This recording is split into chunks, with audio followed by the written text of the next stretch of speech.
quarantining. I Yeah. just woke up. So, like, what, 45, 30 minutes ago?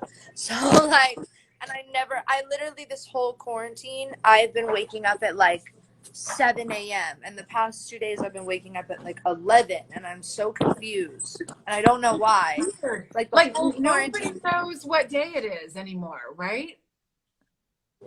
I swear that's for sure. Like, no idea. The only day I know is Thursday because that's when the Kardashians there.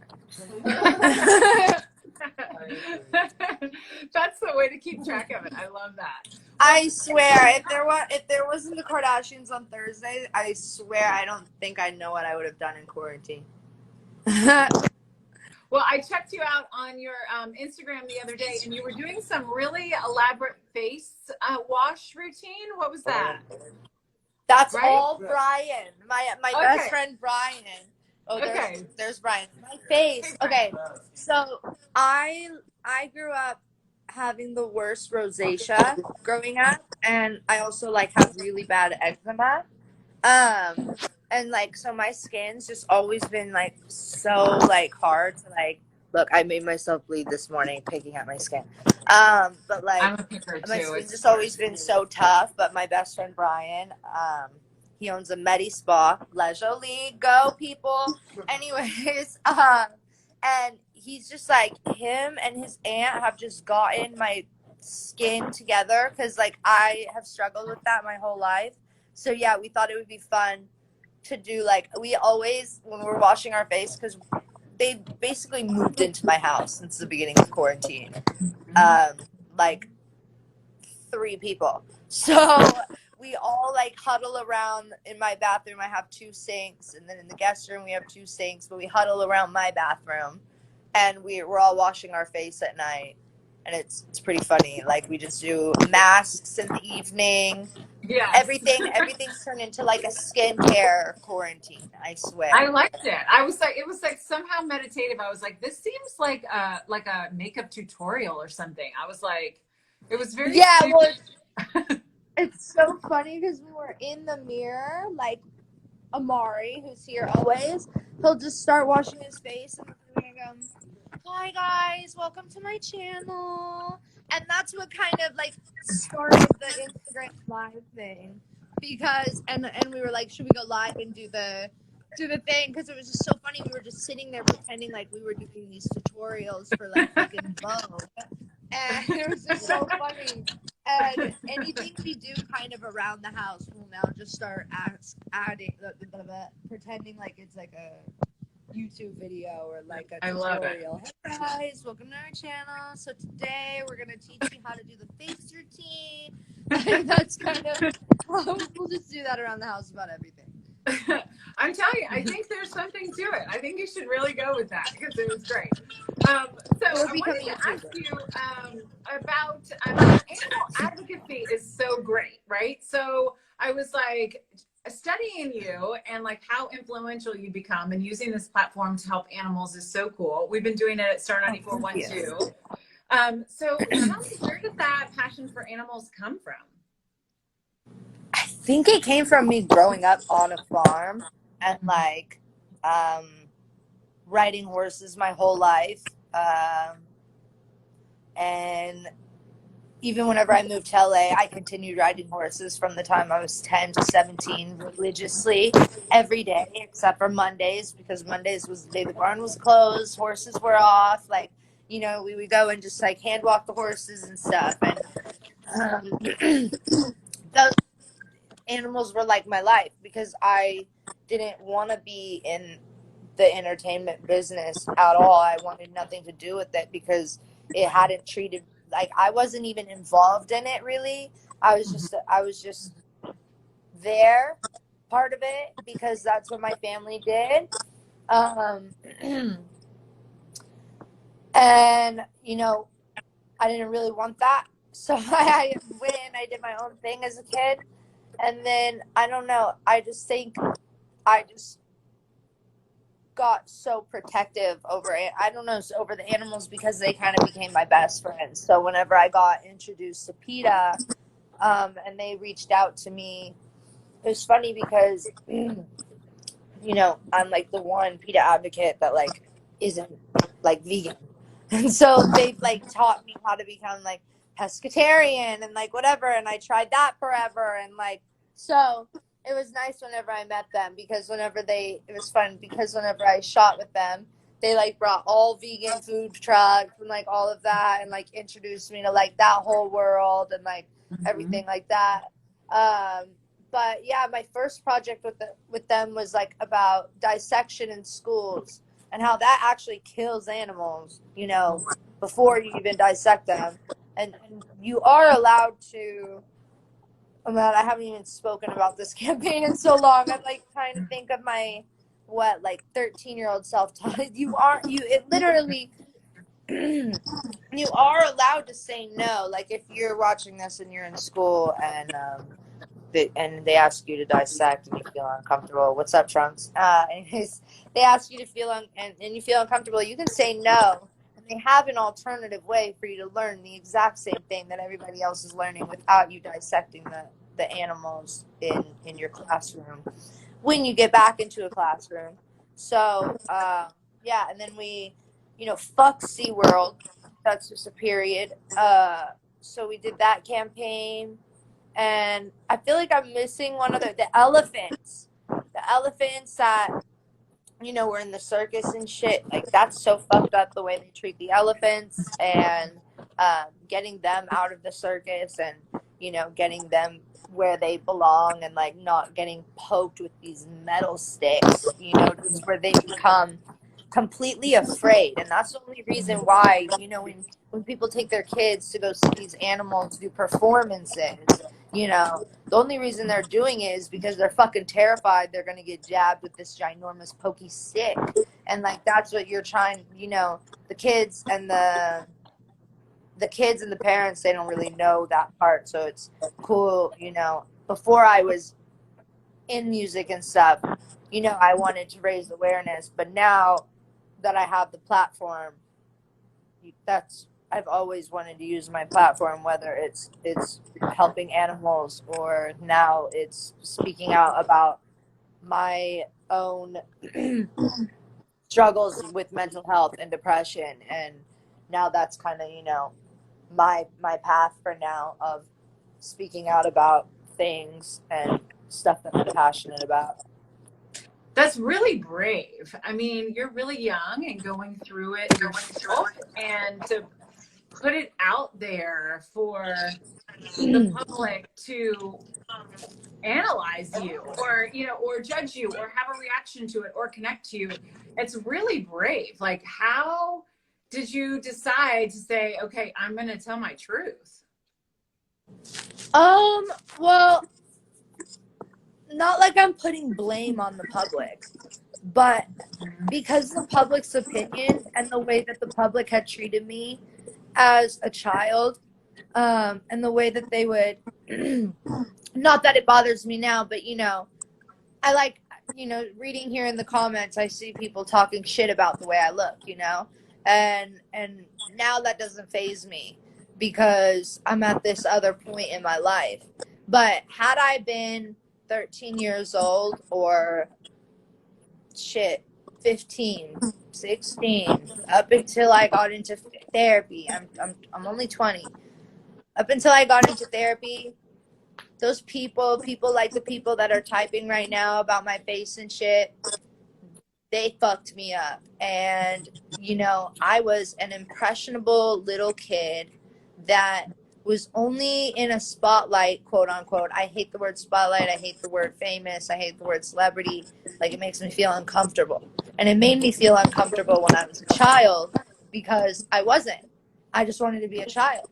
And so there were a lot of people making comments about my face and my body and blogs, and not only blogs but the people on Twitter and in my Instagram comments, and there were a lot of them, and the people making memes and the people doing this, they destroyed that little girl's view of herself, and it fucked me up until I was 19 turning 20, when I got into the most intense therapy of my life to get past this, and it still fucks me up every time I talk to my therapist, and that's one of the biggest parts we talk about, is the face dysmorphia and the body dysmorphia that growing up in the industry has caused me. And that's why it's like I don't like taking the blame and putting it on other people, but that's why I am so open about it. And that's, sorry it took so long to get to the point, but that's why I am so open about it, because I almost kind of like being like, I know that the people that wrote those comments are going to hear me talk about this. And, you know, in a way, I almost want them to know it was seen and I heard it, and congratulations, you got what you wanted. You hurt me at the time, but like, here I am coming back from it, and like, also I need to speak out for the other people that are getting that end of things, because it really fucks up a person's view on themselves. And, you know, there was a time that the mirror was my worst enemy, and that's so unfair to a child, to not want to go around your friends because, you know, you think you're ugly because everybody on the internet has told you you're so ugly. Like, that's just so not fair as a child. So that's why I'm so open about about me and my mental health struggles, because I know that that hasn't only happened to me, and it happens to people that aren't in the public eye, or whatever the fuck you want to call it, because it's happening to kids everywhere. And That's I think so that's true. the start of where mental health becomes an issue. It's like on some level, it's happening to everybody because kids are growing up with social media and all that stuff. I have two little girls, they're 7 and 4. And to think about them to receive the kind of comments that you got, that breaks my heart and makes me want to cry right now. I mean, I cannot imagine what you went through, but I do want you to know it's really, really brave to talk about Thank it. you. And Thank you. I think that you do have a lot of influence, whether you want that or not, you do.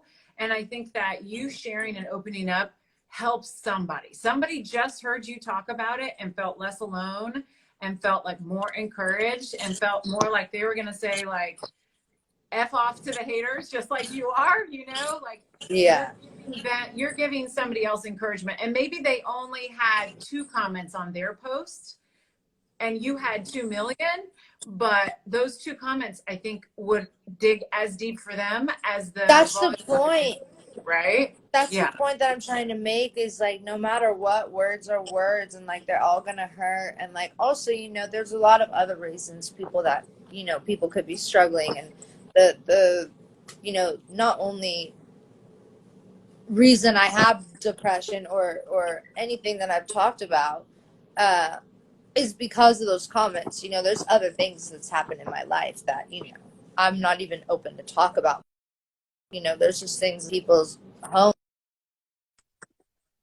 that, you know, affect people, and I want to be able to speak out about that, and help people that are just struggling with anything. You know, I don't want them to feel like they can only relate to me because I'm dealing with one thing. We're all going through it, and I want to be able to help everybody. And I know I'm not, also there's questions that I can't answer, you know. So like, sometimes people ask me and I'm like, fuck, I haven't figured that one out yet. I'm just telling you what I know. I'm just telling you what I've learned in the past couple year or so. Yeah. So, but you know, I'm just trying to share my what's going on with me mentally, and see if anybody else out there, you know, is relating, because clearly they are. And they are. You know, if I could share that message with them. They're relating to your songs and your music, and they're so excited about the EP coming out May 15th. Me too. May 15th. I know. One of the questions that I got was, okay, why release an EP during a pandemic? I thought, why not? But I'll let you answer. Man, I mean, why not? You're right. Like, I definitely have been needing like music to listen to from like the artists that I love, you know, that haven't been putting shit out. But honestly, I had a plan to put this out May 15th for months. And there was really no point to not, so I just, wanted to keep the plan because I'm gonna be able to sing the songs when I get out of here, and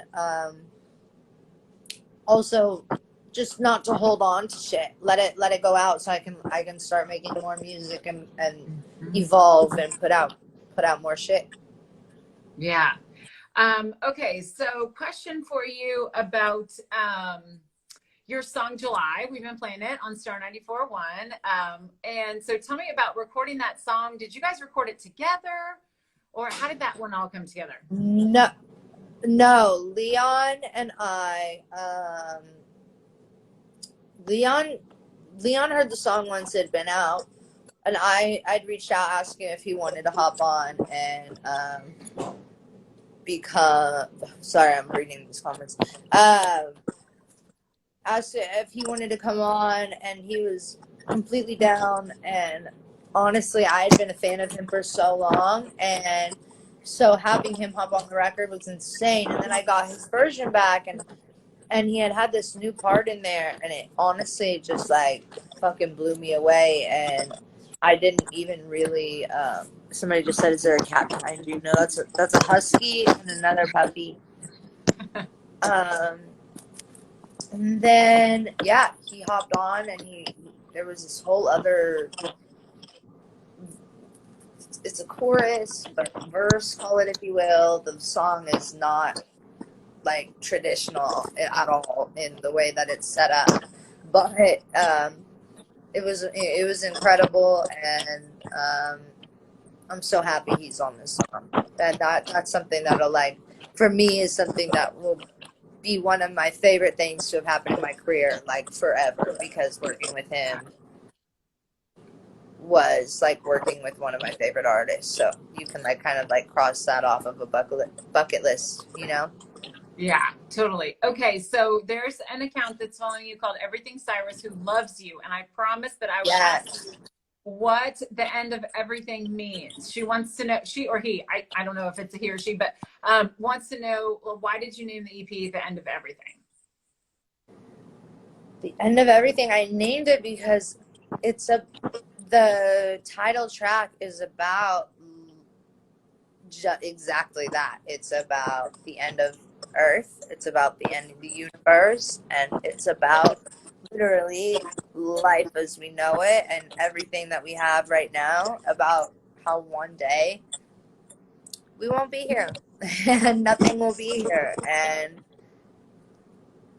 it'll be the end of everything. And that's what the title track is about, and that's what I named the EP about. And also there's a lot of it works really well with the EP because there's a lot of chapters that are being closed in the EP mentally and in my life.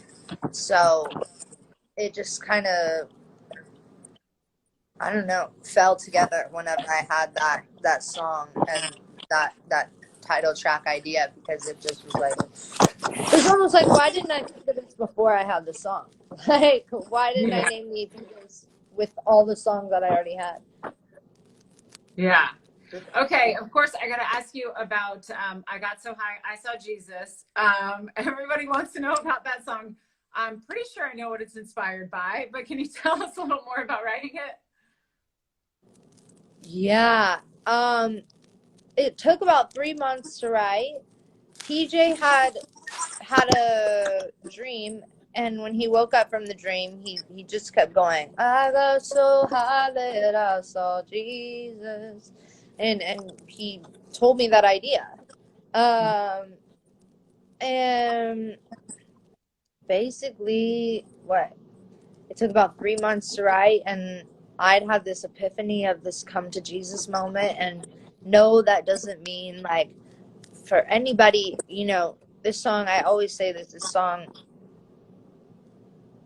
can reach anybody. It's not meant for a certain belief system. It's not meant for one religion. It's not meant, Jesus in the song can also be a metaphor. I grew up in a Christian family, so I take the song as I will, and I have my relationship with the song in my own ways. but take the song as you will. And you know, it's about the world and how we move on from tradition, and the epiphany of what matters and not forgetting where you come from. If you know, for me, I just need, say you just need me in your heart, Tennessee whiskey and love. Like, for me, that line represents not forgetting where I come from, and wanting to go home, and Tennessee being where my heart is, and the base of my love. So, you know, there's a lot of meanings within that song. And it's a really crazy record that took 3 months to write, and the video is really special. I shot it with my friend JMP, and yeah, it honestly, that song just is, it's different. I don't know. That's awesome. That's great. Well, we can't wait for the entire EP coming out on the 15th. I heard the teaser of Ghost. I can't wait to hear all of that. Do you have a Thank you. favorite? Or is it too hard to pick a favorite song? Somebody was asking in the comments, like, what's your favorite of the EP?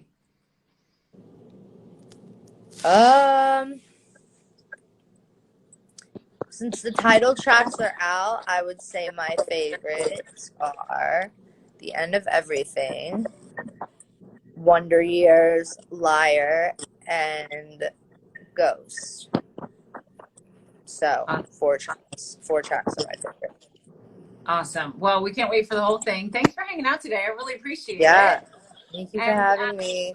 Before we sign off, do you want to say anything to your fans? What do you want them to know? Last words in this pandemic? Stay home until they tell you otherwise. Stay safe, stay healthy, wash your hands.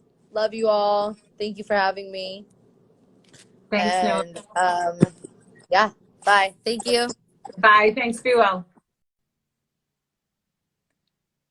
Okay, that was so cool. She was really laid back and introspective. That was really, really cool. So thank you guys so much for hanging out. You can give a follow to Star 941 Atlanta. We're going to be checking in with a lot of your favorite artists for the Verizon Artist Lounge here on Instagram Live. And the next one coming up is with Leslie Odom Jr. It'll be next Thursday, so a week from today at 6 p.m. Eastern with my buddy Cannon with a K. He's going to be hosting it. So thank you guys for hanging out. Thank you guys for all of your kind comments and all of your encouraging words for Noah. I think that was really cool for her to hear. Obviously, you could see she was looking at the comments and she was reading them as we go. So remember that your words mean a lot to people. And when you put them out there into the world, that's the energy that you get back too, you know? So be good, be kind, wash your hands. And coming up next week, right here on Instagram Live, Verizon Artist Lounge, it is May the 14th, 6 p.m., Leslie Odom Jr. with Cannon with a K. So thank you guys for hanging out today. Listen to Star 94.1 on the radio.com app and be well. Take care. Be nice to each other. Thanks. Bye.